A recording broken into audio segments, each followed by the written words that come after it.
Hey all, Ron here from Military Images Magazine with a new episode of Life on the Civil War Research Trail.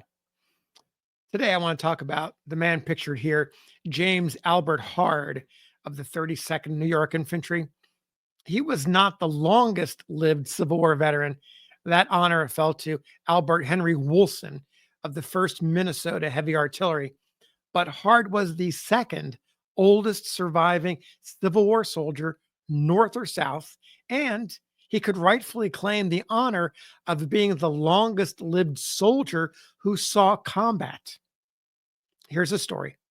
He was born in 1841, joined the Union Army in April 1861, the very beginning of the war, and fought in the ranks at First Bull Run, the Peninsula Campaign, Fredericksburg, Chancellorsville, South Mountain, and Antietam before the regiment mustered out at the end of its 2-year enlistment. Perhaps the closest he came to being wounded happened during the 1862 Battle of White House Landing, where his captain was killed right beside him. One of Hard's fondest memories of the war years was not combat, it was meeting President Lincoln at a public reception in the White House. That was in May of 1861. After the war, Hard worked in the construction business and eventually became a lawyer. During his final years, Hard resided in a nursing home where he was affectionately called Grandpa. When someone asked him about the fast pace of the 20th century, he replied that it was, quote, an age of wonderful nonsense, end quote. Hard lived until age 111, dying on March 12th, 1953. Hard told his story late in life in a few typed out pages, and you can find them in his scrapbook, which has been digitized and is available on the website of the Central Library of Rochester and Monroe County, New York. I've included the link below, so if you want to check it out, all the photos and articles, you can do that. I do want to read his own words to you, telling his life story.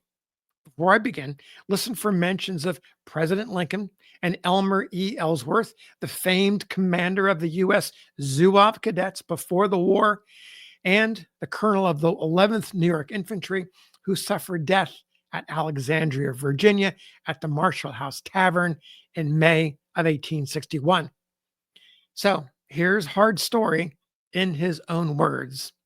He begins, at the beginning. I was born July 15th, 1841, in Victor, New York.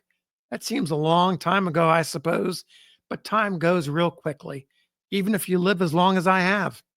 My father was Alanson Pratt Hard, who lived in Rochester before it became a city in 1834, and my mother was Martha Frost Hard, who was born in Rochester. My father was a stage driver in those days. He used to drive the stage to Mount Morris and to Canandaigua. When I was just a couple of years old, he gave up driving stage and went to Albany on the canal. There, he bought a farm at Windsor. That's in New York State, down near Binghamton. That's where I grew up. Life was much harder in those days than it is now, but we had a lot of fun. There were 3 brothers besides me and 5 sisters in the family. I was next to the oldest, one of my sisters being older than me. We used to all help out with the farm work. I think I started when I was about 5 years old. It wasn't a big farm, but there was always plenty for us to do. We had about 8 or 10 cows. I was 6 when I first went to school. I can remember very clearly the day I went.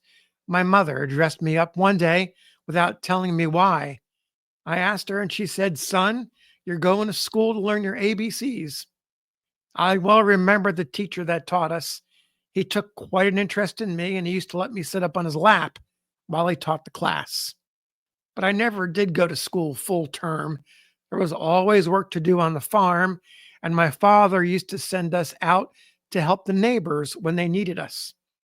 He had a great deal of enjoyment, although things weren't as easy as they are for the children today. In the winter, the Susquehanna River down there used to freeze solid for 7 or 8 months. In the summer, there were dances in the towns, and we used to drive to them with my sisters. My dad had a pump organ put in our house. My sister used to play it. They were right fine musicians. To show you how things have changed, we used to think it was a wonderful Christmas if we got a donut and a stick of candy and a few nuts of some kind. Our favorite holiday was the 4th of July. When I was 13, my brother and I walked to Binghamton, which is about 14 miles from home. They had advertised a big 4th celebration. My brother and I got up at 3 a.m. on the 4th and ate breakfast. We went outside and the ground was white with frost. My father gave us each a shilling and we started hoofing it to Binghamton. We got to Binghamton about 9 a.m. and we were so hungry we each bought a great big gingerbread cookie for 3 cents. We stayed all day window gawking and seeing the sights. There was a fireman's parade, which was the best thing of all. About 9 p.m. after the fireworks, we started home, but we only got about 6 miles when we went into a barn and took in a snooze. We didn't wake up till the middle of the morning. Then we went home. It was the most wonderful time boys ever had. I quit school when I was 16. I only learned arithmetic, reading, writing, and spelling in school. Schools weren't so good then as they are now, but I think we grew up more quickly and were more independent than boys and girls today.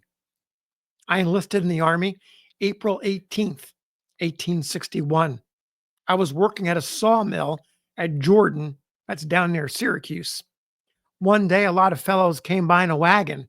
They were making a lot of noise and they stopped at the mill. When I asked what all the racket was about, they told me the president had issued a call for volunteers and they were going to enlist.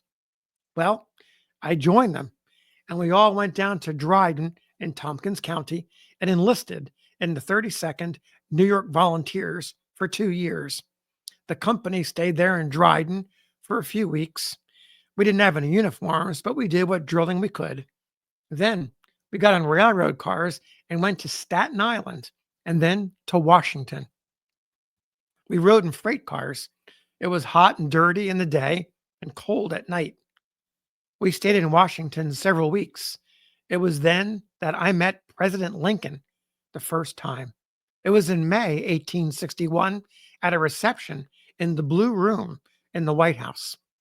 I shook hands with Mr. and Mrs. Lincoln and little Bobby Lincoln.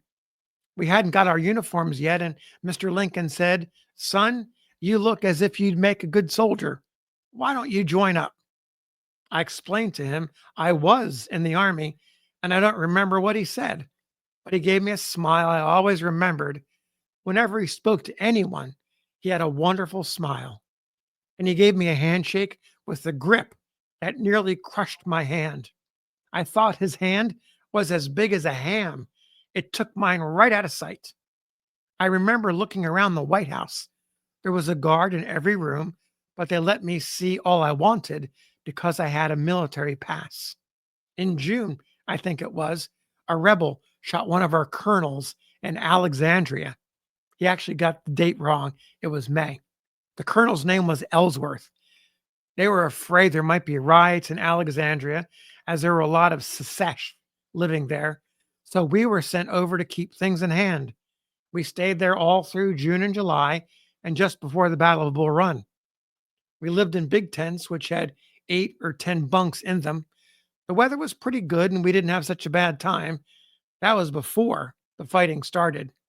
Our food was mostly hardtack, coffee, beans, rice, and meat.